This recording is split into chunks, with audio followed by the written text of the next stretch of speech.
Hello বন্ধুরা, welcome back to my channel Mithu's family.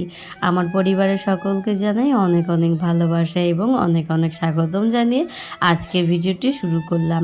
দেশ বা দেশের বাইরে আমার যে সকল বন্ধুরা আছো, আশা করি সবাই সুস্থ আছো এবং ভালো আছো। আমরা শরীরের দিক দিয়ে সুস্থ থাকলে মনের দিক দিয়ে একদমই ভালো নয়। কিছু ব্যথা যন্ত্রণা কখনো লিখে বা কখনো ঠিকঠাকভাবে বলে বোঝানো যায় না, শুধু বুকের ভেতরটা ধরস ধরস করতে থাকে এবং সেই কথাগুলো মাইন্ডে শুধু ঘুরতে থাকে এবং আমাদের বুকের ভেতরটা ভেঙে চুরমার হয়ে যায়।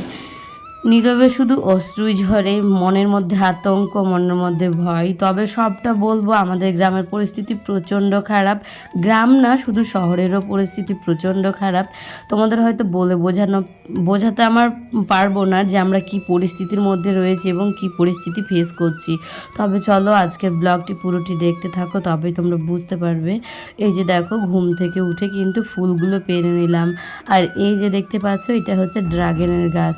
ড্রাগনের গাছটা অনেক দিন আনা হয়েছে, লাগানো হয়েছে, কিন্তু ছাগলে ভেঙে দিয়েছিল। তারপরে দেখো সুন্দরভাবে একটা কুশি বেরিয়েছে। তো এটাকে আবার বড় করার চেষ্টা করছি, তবে যদি হয় অবশ্যই শেয়ার করব। এই যে দেখতে পাচ্ছ, বৃষ্টির মধ্যে না অনেকগুলো শশা গাছ লাগিয়েছিলাম। কত ঝামেলা বলো তো, বেশি রৌদ্র হলে গাছগুলো হচ্ছে না, বেশি বৃষ্টি হলে কিন্তু গাছগুলো একেবারে পচে যাচ্ছে এবং মরে যাচ্ছে। কোন দিকটা যায় আর কোন দিকটা সামলায়, জীবনের হাল একেবারে বেহাল হয়ে পড়েছে। নিজের শরীরের অসুস্থতা ছিল এতদিন, তারপরে এই যে দেখতে পাচ্ছ গাছগুলোর যত্ন নেওয়া হয়নি। গাছগুলো রিসেন্টলি লাগানো হয়েছে, তোমাদের সঙ্গে শেয়ার করেছিলাম। আর তোমরা তো জানোই আমি গাছ পাগল মেয়ে বলতে পারো। তবে সকালবেলায় ঘুম থেকে উঠেই আমি যেটা করি, আমার গাছগুলোকে আগে পরিদর্শন করি, তারপরে কিন্তু আমার সংসারের দিকে মন দিই। তবে আজ যেহেতু শরীরটা একটু অনেকটাই বেটার লাগছে, তো সেই জন্য কিন্তু একেবারে সকাল থেকে উঠে গাছগুলো পরিদর্শন করে এসে একেবারে রান্নাঘরে ঢুকে গেছি, রান্নাঘরটা পরিষ্কার করার জন্য।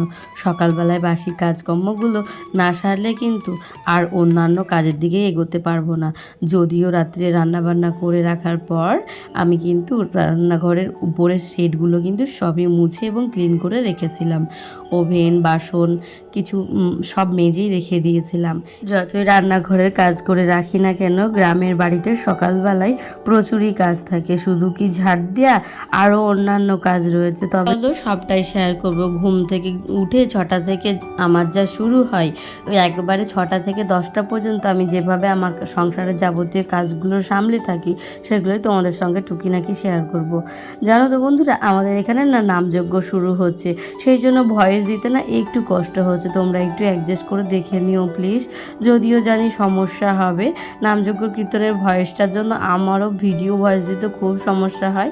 তবে কিছু করার নেই, এই তো 4-5টা দিন, তাহলেই সব মিটে যাবে। তখন আবার সুস্থভাবে তোমরা ভয়েসটা শুনতে পারবে। যাকে বন্ধুরা, এদিকে ঘর দুয়ারটা সুন্দর করে ঝাড় দিয়ে পরিষ্কার করে নিয়ে বাইরে পর্যন্ত বের করে দিয়েছি। আর এদিকে কিন্তু আমাদের সামনের দিকটা ঘরের, সেই ঘরের সামনের দিকটা কিন্তু আমি এখন সুন্দর করে ঝাড় দিয়ে নেব। আর জানো তো, সকালবেলায় যদি একটু দেরি করে ঘুম থেকে ওঠা যায় না, মনে হয় কাজ করতে একেবারে এনার্জি আসে না।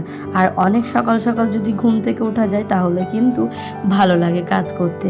আর এই যে দেখো, উঠোন ঝাড় দিতে দিতে আমি কি পেয়ে গেছি, চাঁদি রূপো সব পেয়ে গেছি। তোমাদের দাদাভাইকে চিৎকার করছি, বাইরে এসো, আমি না চাঁদির জিনিস পেয়ে গেছি। আমি না এখনো পর্যন্ত এক ছেলের মা হয়ে গেলাম, কোনটা সোনা কোনটা চাঁদি আমি এখনও ঠিকঠাক চিনতে পারি না।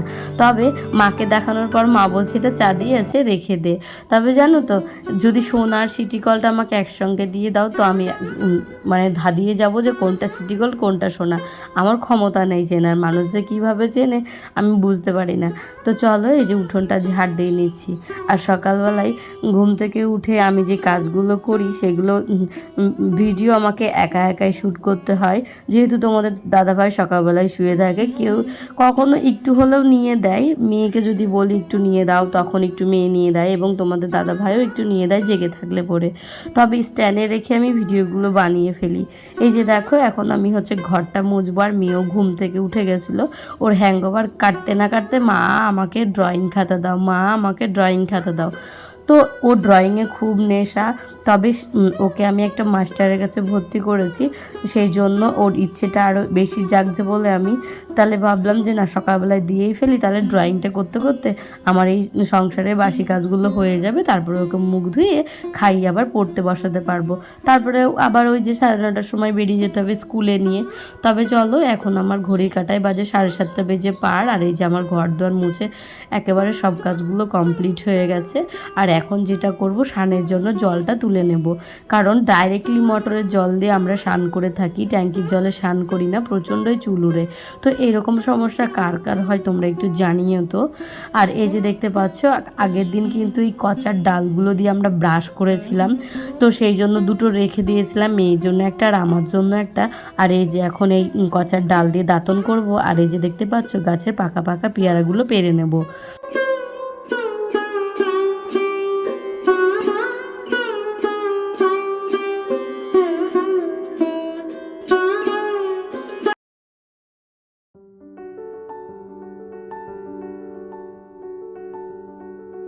এইদিকে দেখতে পাচ্ছ মা পারছে পেয়ারা, আর আমি এইদিকে বড় লাঠি নিয়ে একটা ডাল সমেত পেরে নিয়েছি। আর এদিকে মেয়ে খুব নাচানাচি করছে পেয়ারাগুলো দেখে।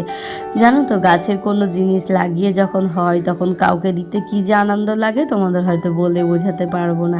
আমার তো খুব আনন্দ হয়, যে কোনো জিনিস হলে পরে মনে হয় একে একটা দিই ওকে একটা দিই। তো সেইভাবে সবার জন্য দুটো দুটো করে পেরে নিয়ে চলে গেলাম আমি একেবারে সান্ধান করে রান্নাঘরে ঢুকে যেটা করব সেটা হচ্ছে একটু চাটা যদিও মানে এই গরমের মধ্যে খাওয়া হয় না, তবে গলার ভয়েসটা শুনে বুঝতে পারছো যে আমার ঠান্ডা লেগেছে এবং কাশি হয়েছে, সেই জন্য কিন্তু একটু আদা দিয়ে চা করে নিলে কিন্তু গলাটা আরাম পাওয়া যায়। সেই জন্য এই যে দেখো, আমরা একেবারে চা করে সবাই মিলে একসঙ্গে বসে খেয়ে নিয়ে আবার রান্নাবান্না জোগাড় করতে হবে।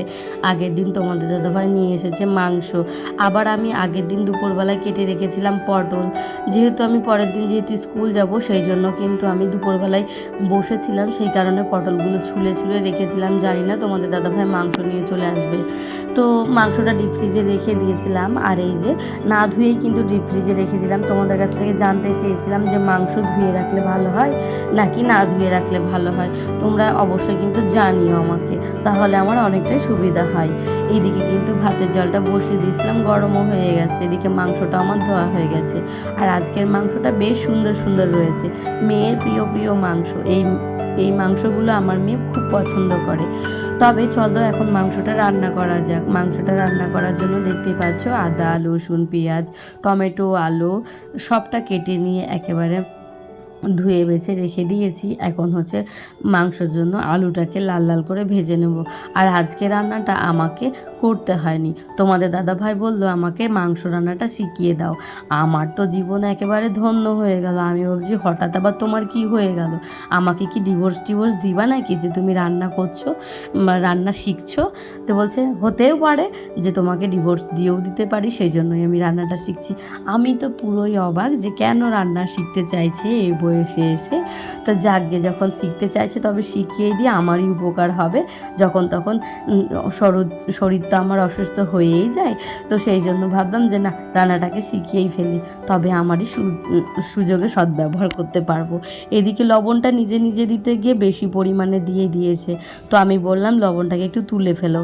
এতে কিন্তু আমিও হেল্প করেছিলাম, হলুদ এবং সব কিছু আমিই দিয়েছি, কিন্তু লবণটা প্রথমত ও দিয়েছিল, মশলাপাতিগুলো জোগাড় করে দিয়েছি। ছেলে মানুষ আর রান্না করার ধৈর্য থাকে?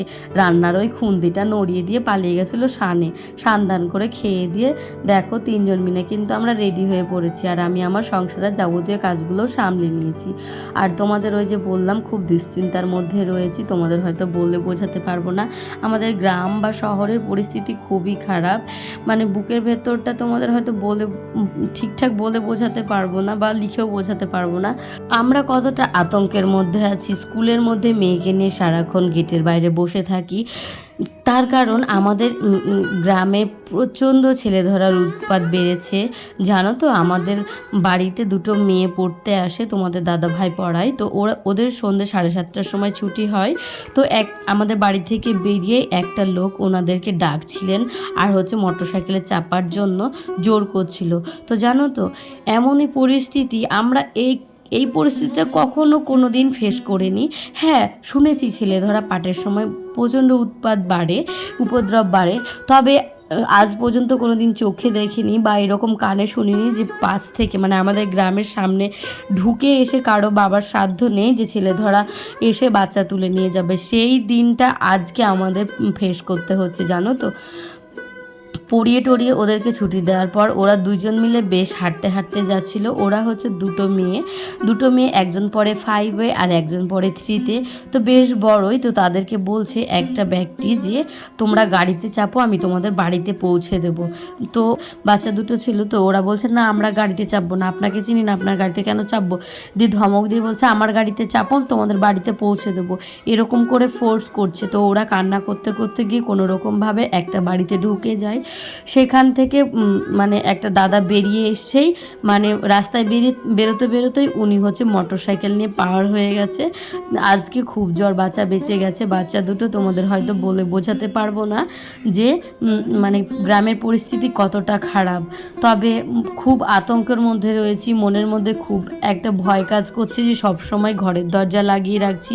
অচেনা মানুষ আসলে মেয়েকে বলছি কথা বলবা না, বাইরে যাবা না, মেয়েটাও আমার বাইরে খেলতে পারছে না সেরকমভাবে, সারাক্ষণই ঘরের মধ্যে রাখছি। তার কারণ এখন গ্রামের বাচ্চাদের কাউকেই বেরোতে দিচ্ছে না, যতটুকু পারছে সবাই ঘরের মধ্যেই রাখছে এবং মা বাবা চোখে রাখতে হচ্ছে। একটু চোখের আড়াল হলেই ব্যাস শেষ সব কিছু। আর জীবনের সংসারে সন্তান না থাকলে নেই, সুখ দুঃখ সবই সন্তানদের জন্য। আজ সন্তানদের নিয়ে প্রচুর মায়েরা মানে স্ট্রাগল করছে এবং ভয়ের মধ্যে এবং আতঙ্কের মধ্যে আছে।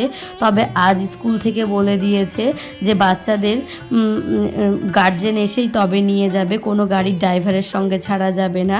তো নোটিশটা দিয়ে দিয়েছে স্কুলের মধ্যে। আর জানো তো, তারপরেও আবারও একটা খবর পাওয়া গেছে যে মানে স্কুলের বাচ্চারা নাকি ছোট বাচ্চাদেরকে মানে পাচার করছে।